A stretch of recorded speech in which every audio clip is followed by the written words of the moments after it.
Welcome in, everybody. It's 4th and Dynasty here at Dynasty Pros. Brian and Cody here to talk about the startup drafts. If you will, this is the peak of startup season right now. So we're going to go through a handful of the first few picks on today's episode. But we have to start off with some news. Before we do that, though, Cody, how we doing? Doing great. Sun's out.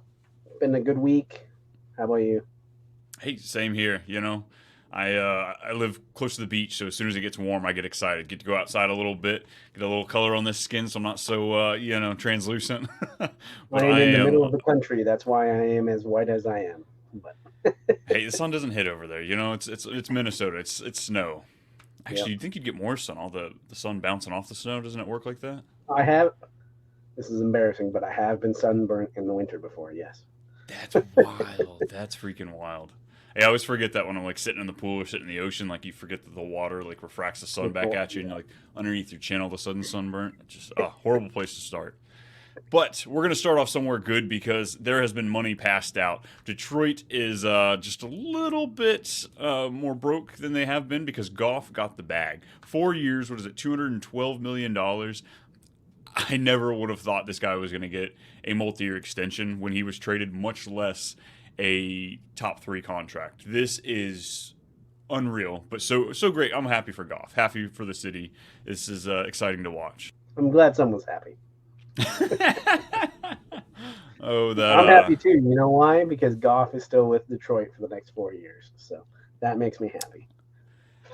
So do you get Daniel Jones re-sign vibes here? Do you think that Detroit hope just locked not, themselves into a pickle, or do you think that can Goff get it No, done? I think Goff can get it done because he has better weapons than Daniel Jones. If Daniel Jones had the weapons that Goff had, I think we're talking about the same type of situation. It's just Kind I of don't know, ceiling on both of 170 them. million guaranteed for Jared Goff seems like a lot to me, especially after just getting Penny Sewell and Amon St. Brown done as well. Just look, if they believe in him, that's good. But is the next OC after Brad Johnson leaves? Is he going to believe in him? That will be the Maybe interesting piece. You always That's the wonder person when that's these. broken him open. So it'll be interesting to see if he stays that way after. I think he'll have a great year this year.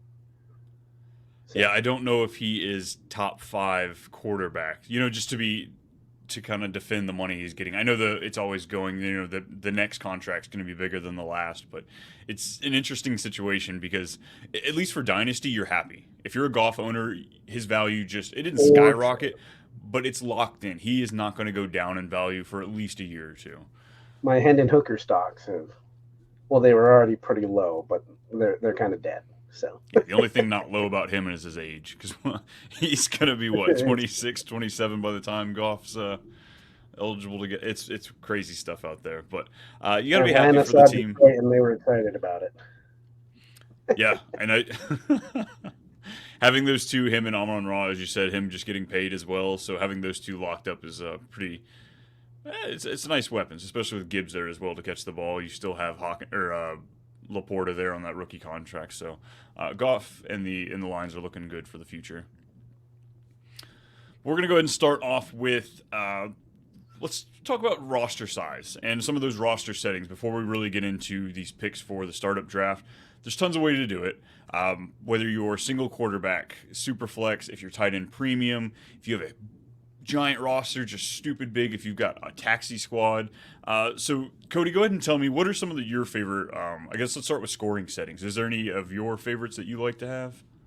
I mean, for scoring settings, you need tight end premium, in my opinion, and you need super flex. Those are really the two kind of priorities I'm doing now, just because it balances out quarterbacks and balances out tight ends a lot more to make them relevant, because or else they're not going to be drafted in the first 10 rounds, because why would you? So Yeah. it's not for an advantage to take running backs and wide receivers later at a better value. I mean, that is part of it, but it helps even out the scoring on everything. So you have to think about every position. You can't just go running back 0, which, I mean, you can still do if you want to, but it's a little bit tougher.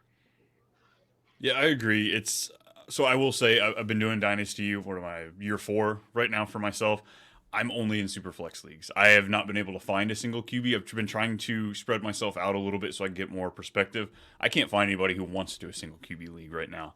But I just think, like you said, that extra layer that you get as far as strategy goes with the super flex tight end premium, I think it just makes it more fun because heck, I was playing two tight ends in some of my playoff leagues last year just because of injuries and situations like that. But some of those guys catch fire and you get an extra half point per reception. That's gold for tight ends, you Yeah, know? exactly. I mean, Njoku's the main. He's not getting drafted before round 15 without tight end premium. And then he goes on this 4 week stretch where he has 10 catches for 100 yards every week. And then you're very happy that he's in your starting lineup. Mm-hmm. So it's like that. It's just tight ends 5 through 15 become a lot more relevant. I agree, and I think that's good because that just Yeah. adds that many more players that can be traded.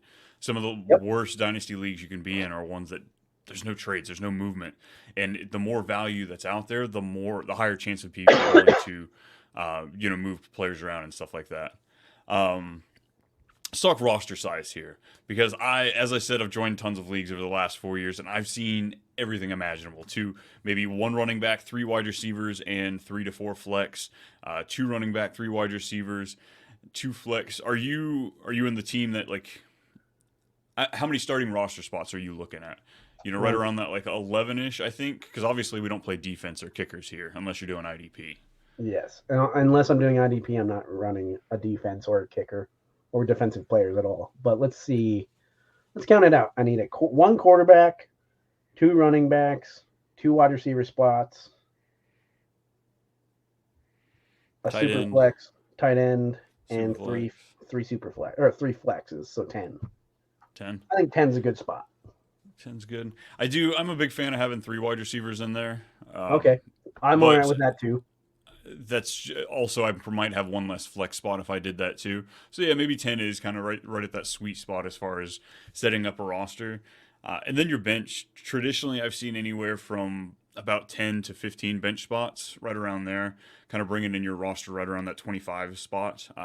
I like that, especially in a 12-team league. I like something deeper where there's a handful of waiver wire ads, but for the most part, all the good players are grabbed up from because you don't want to just be able to not have to trade. Yeah, I think in a 10 or a 12 team, yeah, we need about 10, 12 spots. If it's a 16 league, let's bump it down to maybe 8. Yeah.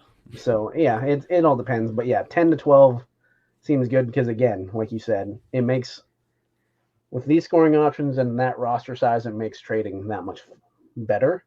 And we need movement. That's how Dynasty stays relevant because you're being the GM, you're playing GM. So I'm not going to just no roster is the same every year. Mm-hmm. That's how you got to look at it, in my opinion. Yeah, I think you kind of know too when the roster sizes or things of that nature are a little off. I picked up Kyron Williams off of waiver wires like week 4 last year in a dynasty league Me because our too. bench is so short. I've been pushing so hard for us to add. We've got like 3 taxi spots and like maybe 8 bench, 7 bench in a 12-person league. It's stupid small. Right now I'm like 3 people over, and I'm about to have to drop. Like Marvin Mims is as a drop candidate for me right now because my roster is just so small. It's annoying as hell. I've got to win the chip and just maybe make my farewell from that league. Chip and dip, huh? Nice. Hey, I kind of tanked last year so I could get some more picks. I picked up Caleb Williams, Jaden Daniels in that draft to give me some quarterbacks, so I'm hoping There I you can go. make a push for it. But more going on about my leagues. You guys don't care about my leagues. Nobody does. Let's talk about this league. Let's talk about this new one we're starting. We're mid-May. We're actually on the eve. We're recording this on the eve of the schedule drop. We're finding out about all these Christmas games that were leading up to it. Excited about that. But Cody and I are starting up a startup draft. We're going to start from this 4 position here. As we said, we are doing Superflex and tight end premium in this draft because what else do we know? We don't know anything else here at Dynasty Pros. But Cody, walk me through this. We have Patrick Mahomes, Josh Allen, and Jalen Hurts off the board. At this point, you can kind of go anywhere. Trading down is a possibility, of course, but let's look at kind of top guys on the board. We have C.J. Stroud, Jefferson, Lamar, Jamar Chase, C.D. Lamb. Where's your mind kind of go to at this spot? I mean, if you're a startup, super flex, Stroud is looking really nice there. So is Lamar Jackson. I'm always looking for one of the rushing quarterbacks. That's just my preference. That's how I've always run things. I need to get at least one of them. And with Jalen Hurts, Josh Allen off the board, and Patrick Mahomes being the anomaly that I would pick if I was in the top three and he wasn't there, I'm picking him. So those three picks, yeah, they're pretty set in stone. But then you got Justin Jefferson there. And even with Jaron Hall and Nick Mullins and all the quarterback carousel that there was in Minnesota last year, he still put up 1,000 yards in 10 games. So he's always an option. 100%. Yeah, I think that's kind of where I'd be leaning right here. I'd either be willing to trade back just because that elite tier of quarterback's gone for me. But Lamar's kind of, I don't know if he's in a tier of his own. I want to say he's in the top 4 with these other 3 guys because I could not take CJ Stroud here at this point. He just does not have the ceiling I want. He doesn't rush. Like, he had the exact same points per game. Him and Jordan Love had 18 points per game last year. So why would I not take Jordan Love at the discount in round 2, So to me, I am either taking Jefferson, taking Lamar, or I'm trading back, depending on the trade package. Because, CJ scares the crap out of me. Look at Trevor Lawrence after year 2. We had that jump in Dynasty last year in the offseason, and he's dwindling into the 3rd round now, Yeah, but his team didn't trade for Stephon Diggs either. So I don't know if that's a pro. No. Hey, they got Gabe Davis. They got the secondary out of the Bills, They went that same route. There you go. Purge some players. So for this startup, who are we taking? So we're not taking Stroud. I'm all right with, if I was in this spot, I would trade back to see if I can get Lamar Jackson later if someone really wanted Jefferson. So I think in this case, we should probably take Jefferson, correct? I'm cool with it. Let's take Jefferson here. Of course you're taking Jefferson. Shocker there, the Vikings fan, everybody. Alrighty, so we're going to slide back a little bit, and we're going to pop ourselves into the 10 spot. Say we started here late in a draft. We're seeing 6 quarterbacks go off immediately. The big 3 with wide receivers, Jefferson, Lamb, and Chase. Where do we go at this point? Because right now I think it's very split as far as what I'm hearing from the Dynasty community. There's the people that say quarterback. There's so much value. You want to take 2 in the first 3 rounds, maybe 4 rounds. And then there's others saying, no, wide receivers hold so much value. Quarterbacks are such a shot in the dark. But I don't know. Where do you sit on this fence right here? I don't know where I sit because I do both. It's really tough for me because it's like I need the quarterbacks for sure, but if I have 2 wide receiver spots and 3 flex, that's 5 wide receivers I need to get. So I need to get some quality there. I know there's a lot, but I still want one of the wide receiver ones and probably one of the top 10 guys. So I might go that way, But it's also I'm still I've been playing Dynasty for over 10 years now for sure, and I'm still one of those got to have a good running back. I just can't get rid of it. So I mean, I'm one here. If I was at the 1.10, I'm thinking I have my choice of running back. I'm taking a running back every time. Interesting. Coming from the guy who just traded away Christian McCaffrey too. Is that true? Yeah, right. I know. Yeah, I can't believe I got that. No, I couldn't believe you were willing to. I was like, all right, Cody, come on, go for that rebuild, man. Sell your old pieces. I was being nice. I regretted it right after I hit accept. But yeah, we're like I said, we're looking at the 110 spot here. I actually really like the 110, 111, 112 in a dynasty if you're not in those top 3 or 4 picks, because there's so much ambiguity here in the middle, whether you take one of these like 2nd, 3rd tier quarterbacks, the top tier wide receivers. So I think you can really go so many strategies at this point, whether or not we want to take one of the top 3 elite running backs. We can still get a prime wide receiver here, and then also come back and get a quarterback, in 5 picks. So I'm a huge fan of how the draft lays out as far as this year's startup dynasties. Do you have a favorite spot, I guess, as far as how ADP is laying out for you? I mean, yes. It would be with the players on the board.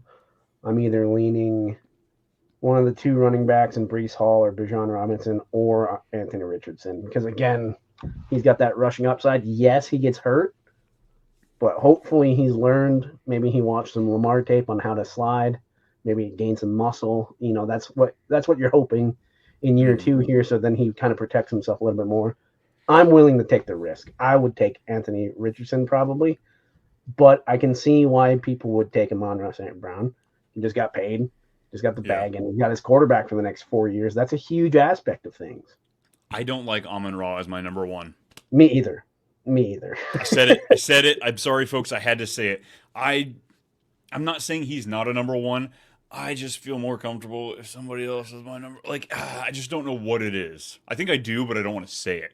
I think that's how a lot of us are. But he just does not feel safe as a number one. I don't know. Kind of the same way Keenan Allen didn't for so long. I just didn't want to believe that he was as great as he was. So I like where your head's at here. Richardson, I think, is a great pick here. I wouldn't hate Caleb Williams either, but Richardson just gives you such a top end. There is no ceiling for him. He can literally go wherever he wants. So I'd love grabbing him here, and then on the way back, maybe see if we can sneak those running backs, because a lot of leagues you're going to join in, those running backs fall a little bit. These sharp dynasty guys don't want to touch them, and they just let them fall, and then you can just scoop up the value. So I love the way you look at that. True, and I mean, what's one wide receiver that people kind of don't believe in either is Michael Pittman. So if I took Anthony Richardson here, I know Pittman's going to be there in the 4th or 5th, and I would love the quarterback wide receiver stack. So yeah, I like that one a lot too. Alrighty, let's head to this third round here. We're going to be picking from what would be the 6th spot. So we're at the 2-7 though in the second round. We've seen a good amount of quarterbacks go. see, the computer doesn't know what they're talking about. They took Amon-Ra as their wide receiver right? one. Dude, that was the hardest thing, setting this thing up. I kept doing the auto pick, and Sleeper just did not want to take quarterbacks. So I'm having to auto populate quarterbacks in there a little bit, because it was all good. Nobody likes mock drafting by themselves. It doesn't work. Yeah. Or so did they? Marvin Harrison could be their wide receiver one. Right. Nice little build there. I do like that. So far we've got 5 wide receivers off the board, 4 running backs. So Jahmyr Gibbs went off the board right before Christian McCaffrey. But we're looking at what would be our team in this position. We took Joe Burrow at the 1-6, 1-7. Caleb Williams is still on the board. Oh wait, nope. Looking at the wrong thing. We've got Jordan Love on the board, Puka Nacua, Garrett Wilson, AJ Brown. There's still some elite wide receivers here. Running back Jonathan Taylor. I don't know if he's in the tier that I would want to take in round 2. As the running back favored guy, is this still a little rich for you? That's a little rich for me for Jonathan Taylor, yes. That's why I'm hoping, if I was a team 1, I got Patrick Mahomes. If Jonathan Taylor falls to me at 212, I'm ecstatic about that. Yeah. So, but no, it's a little too rich for me right there. Obviously, I'm not a fan of Kyler Murray either, so I'm not even looking at him right now. And I don't know if I'm taking Malik Neighbors that high right now either. Just that landing spot. Yeah, I don't. Yep. It doesn't give me excitement or just top 5 payout, within these first couple of years, whereas Garrett Wilson, Puka Nacua, and AJ Brown, who are on the board, could give me top 5 numbers over the next couple of years. So yeah, I agree with you there. I think you made a good point, why the 9, 10, 11, 12 are really good this year, because right now we're in the middle of it. You have your quarterback in Joe Burrow or CJ Stroud or Lamar Jackson, right? But now it's I'm already starting to question some of these guys. And the people behind me have 2 quality starters that I feel already have 2 quality starters. So I'm do I take the best tight end right now and reach a little bit? Or do I go with the wide receiver that I believe in the most out of this list? And in that regard, it's Garrett Wilson. So yeah, AJ Brown's up there too. Don't get me wrong, but I like Garrett Wilson, especially if Aaron Rodgers stays healthy. But now that Zach Wilson's not in New York either, and it's Tyrod Taylor, I'm happy with that as well. So yeah, that is true. I forgot the backup situation's better. Man, so when I first started Dynasty a couple years ago, I fell early to I got to grab quarterback. I don't hate those teams looking back at them now. There's other mistakes in the startup that kind of I'm regretting more than the double quarterback, but I have seen what you can do with the team when you go quarterback wide receiver here. And kind of looking at that, so many quarterbacks were taken in the first 7 picks, 6 of the 7. Oh man, you'd love to be able to roll the dice and take a wide receiver here, just because I'm sure most of them are going to go and not come back to me. But personally, I like Kyler. I think I could get him in the 3rd. I'd like to kind of maybe let him fall a little bit and trade up for him from the 3rd round or something like that. But personally, I'd be okay with Kyler or Jordan Love. Jordan Love seems to be a solid piece for at least the next handful of years. And Kyler Murray, it's just the rushing upside, man. He's got one of the best points per game for quarterback of all time. It's just unreal here. But I like taking the wide receiver. Let's go ahead and grab a wide receiver to link up with Joe Burrow. And you said Garrett Wilson's your favorite? Right there, yes. But I would say AJ Brown's pretty close. And so Puka Nacua. For Dynasty Startup, I can see the Puka Nacua value. I need to see it one more year. That's just me. And Tyreek Hill, obviously, he's going to get you 20. But he's also getting up there in age. So I would let someone else take him. I'm all right with that. All right, now we're sliding into the 3rd round here. We are going to be picking from the 9 spot. It's the 3-9 pick. Our team started off Jamar Chase and Jahmyr Gibbs. So quarterback has to be coming off the board here, right? Like, is there any world where you feel comfortable not taking a quarterback at this position? No, you need to take one here, in my opinion. It's Tua and Drake May are the guys that we're looking at right here that would be on the board. Or Devonta Smith. Brock Bowers, Kincaid, there's some elite tight ends there. Do you wait around on some tight ends a little bit, maybe? I'm waiting around, and I'm just looking at the draft board here. I don't see Trevor Lawrence. I might be taking Trevor Lawrence there, in my opinion. But, again... Oh, Trevor Lawrence would be still on the board. Yeah, so I would like that. Yeah, I think I'd crush that all day long. If I have Trevor Lawrence, Jahmyr Gibbs, and Jamar Chase, I'm happy. I'm a happy guy. That's quite a bit of firepower there. And just having that one running back to hold in that anchor that spot, we really wouldn't have to touch running back for several more rounds here. Just having a Studley guy and then those rotational backs that come in and out, and then having, like you said, an elite wide receiver. Yeah, I'm liking that team a lot. So looking ahead of us, though, the guy that's picking next, he's got Amon-Ra and Marvin Harrison. If you're in that spot, would you be I almost feel like Tua, it's earlier than I'd want to take Tua here. Would you still roll the dice and try and get a quarterback in round 4? Maybe grab one of those elite tight ends? So let me ask you this. What's the difference between Tua and Dak? Is there anything other than Dak's contract situation right now? I guess. I'd actually probably rather have Dak if we're being honest. So, I mean, maybe Dak there, but I